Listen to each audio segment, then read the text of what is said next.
के साथ में चलती जा रही हैं और आज सीता मैया को अपने गुरु नारद बाबा की बात याद आ गई। सुमिरि सिय नारद बचन उपजी प्रीति पुनीत।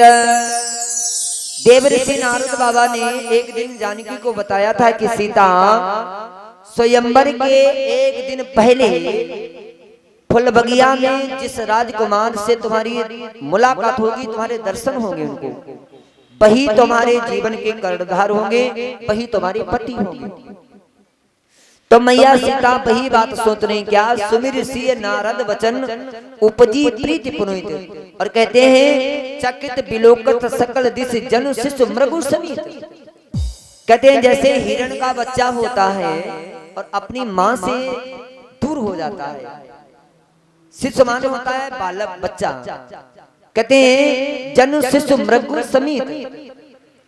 कहते हैं जैसे एक हिरण का बच्चा अपनी मां से खो जाता है,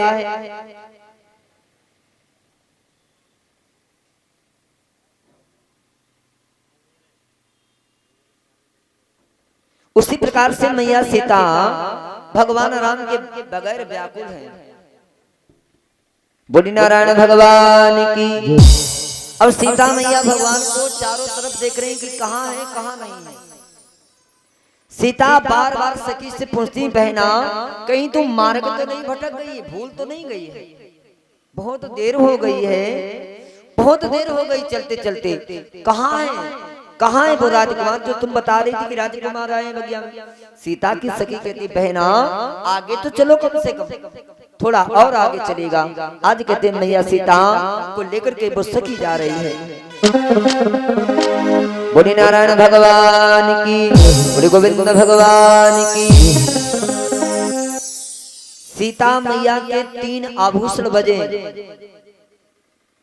कंकन किंकिन नूपुर धुनी सुनी। थोड़ी दूर रह गया, जैसे यहाँ से वो जनरेटर खड़ा है, इतनी दूर रह गया, यानी राम और माँ सीता मैया की दूरी इतनी बची है। तो कहते हैं सीता मैया के 3 आभूषण कहते हैं बजे हैं। पहले नंबर कंगन, कंगन जो पहन करके आई थी मैया जानकी, वो कंगन की आवाज लक्ष्मण के कानों में पड़ी। किंकिन कहते हैं जो कमर में बांधा जाता है, जिसको कमर बिछुआ बोला जाता है, उसकी ध्वनि सुनाई दी माँ जानकी को।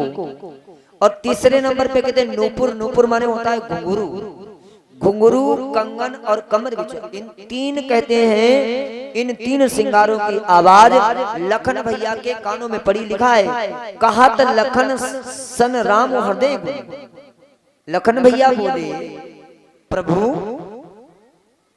इस बगीचे में कौन आ रहा है? हमें लगता है कि कोई आ रहा है, क्योंकि ऐसी ध्वनि सुनाई दे रही है, घुंघरू बज रहे हैं, पायल की आवाज आ रही है, कंगनों की आवाज आ रही, न जाने कौन आ रहा है इस बगिया में हमारी तरफ। तो राम जी खड़े हुए और लक्ष्मण को दिखाने लगे कि लक्ष्मण देखो वो आ रही है। कौन?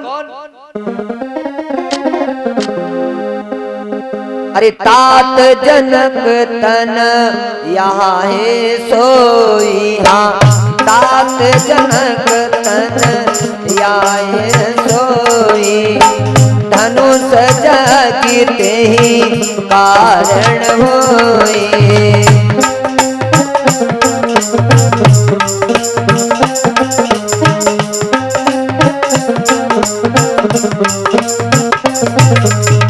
श्री सीताराम भगवान की। तात जनक तनया है सोई।